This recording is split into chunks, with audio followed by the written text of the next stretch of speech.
Hey, Talofa Lava. Let's all with Dr. John Peterson here, TE2 Edge Sports Cards.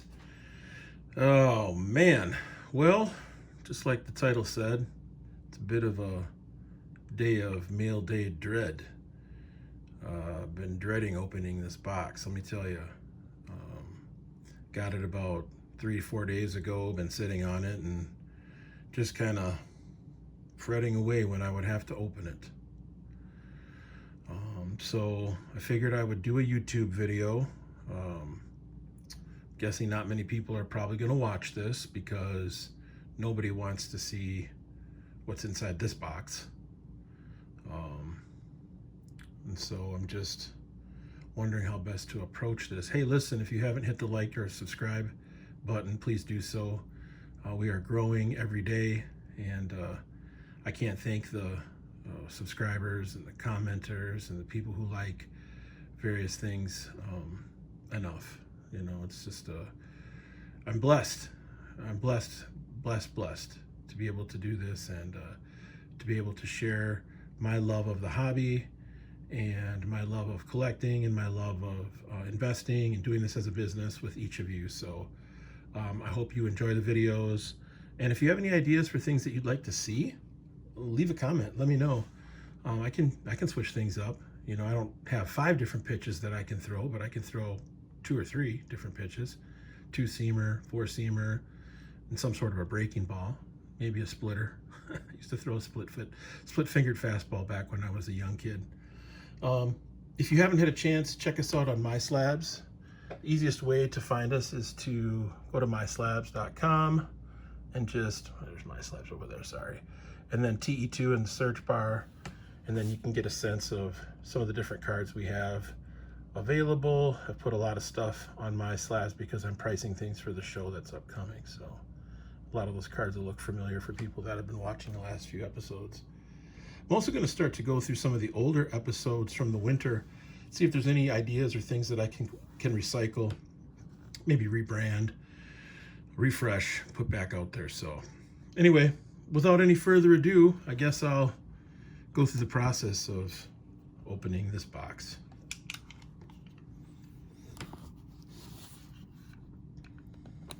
I know you're dying to know what's inside here. And, you know, a lot of people want to see people fail. And, you know, it's hard taking the L sometimes. But, you know, sometimes it happens.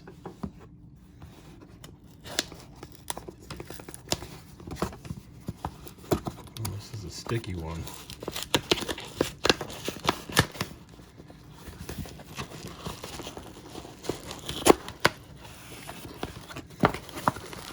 Looks like there's a note in here even.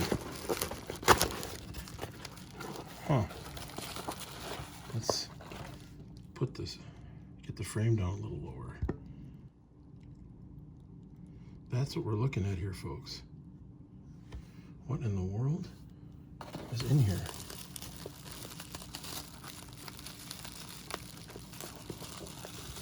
What in the world have we got in here? What does this say? It says, great card, probably undergraded, but I suppose that's what everyone says. Enjoy, Jay. Great card. What could he be talking about? Probably undergraded. Let's see what this is in here. Got it wrapped up pretty good. Looks like it's in an SGC slab. These look familiar. Take this off screen for a second. What in the world? Get this out of the frame. I'll leave this little note up here. Great card. So actually, let me do this.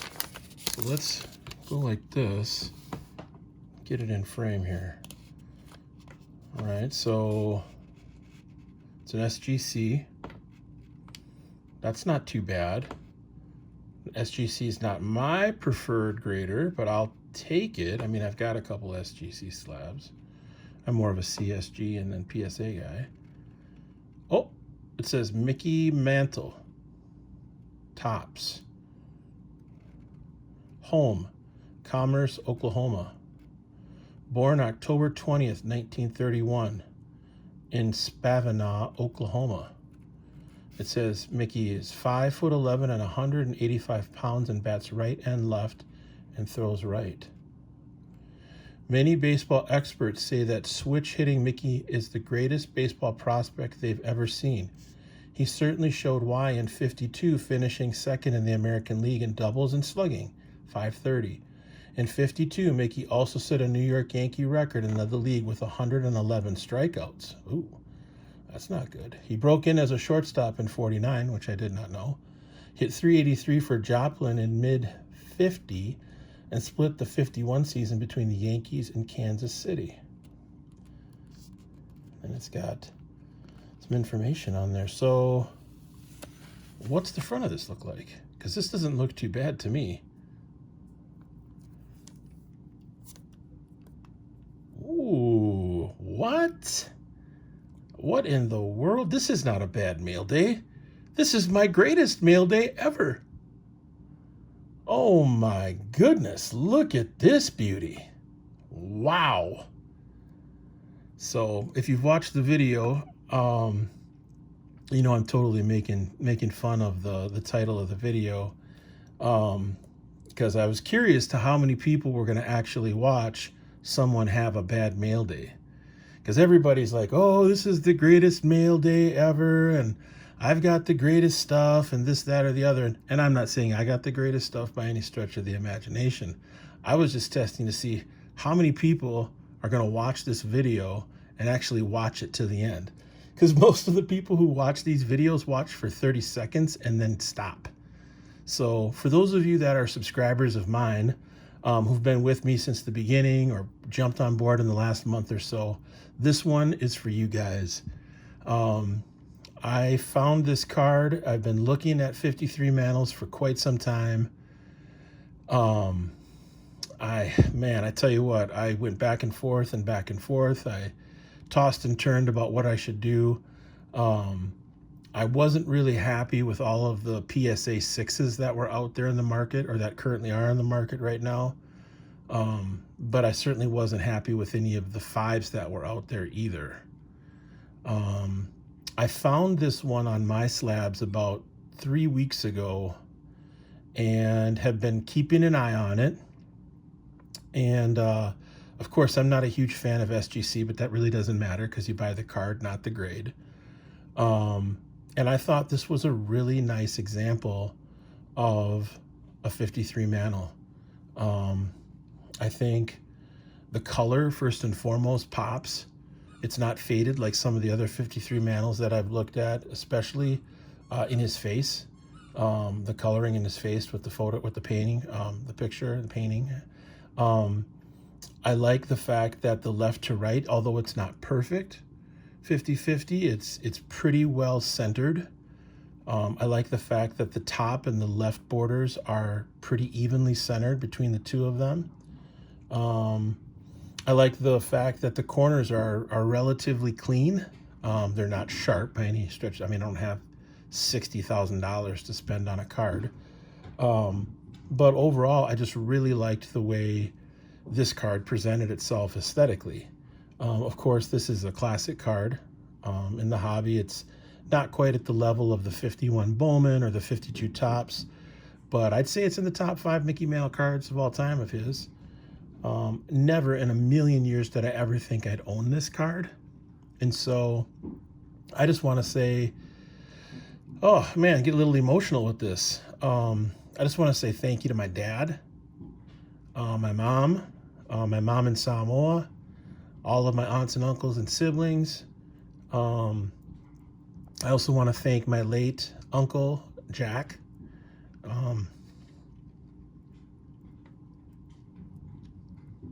Sorry.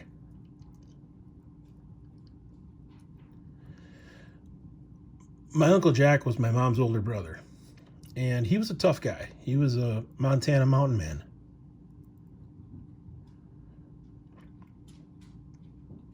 Started driving truck at the age of 19.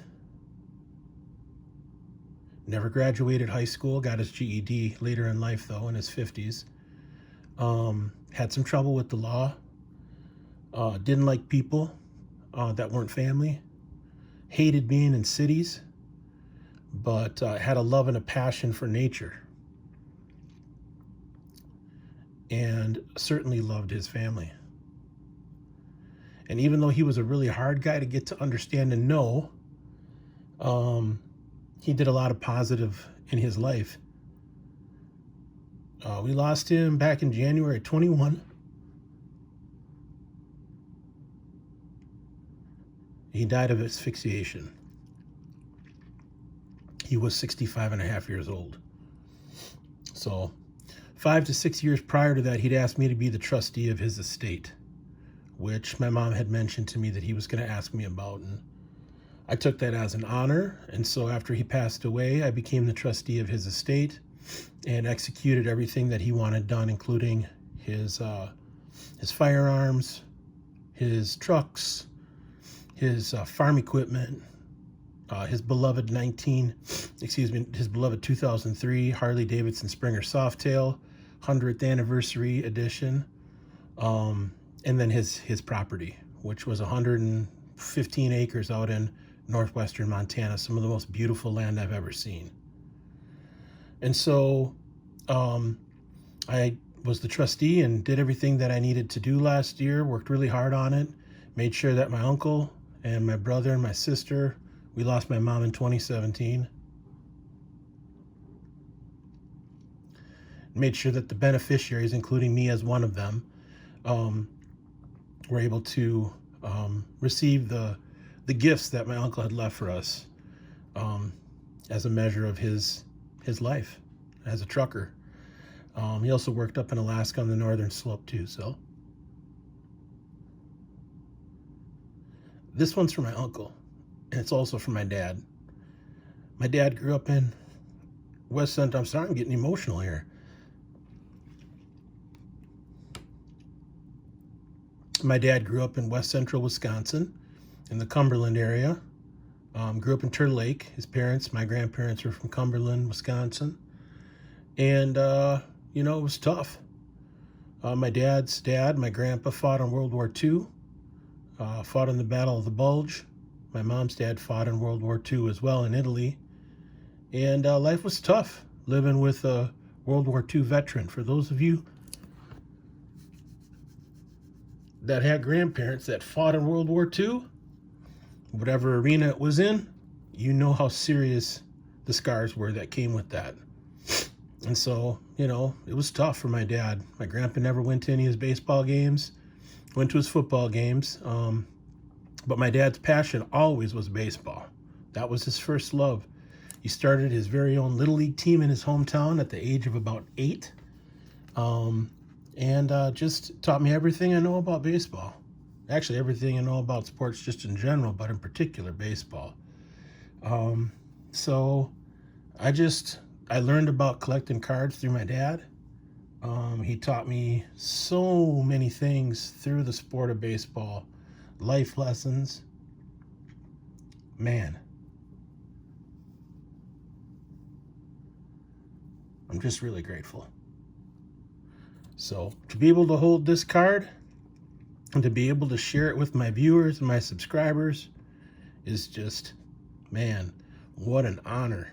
What an honor to hold this card. So for any of you out there who have a story similar to mine, just know that you're not alone. And the cards that we hold, even though some may think that they're just silly pieces of cardboard, those that know what these cards are really representative of know. And in that regard, I just want to send positive vibes and love to you and your family. And I hope that you hold the cards that are dear to you and keep the memories of the loved ones that you've had close to you all the days of your life. Peace out. One love.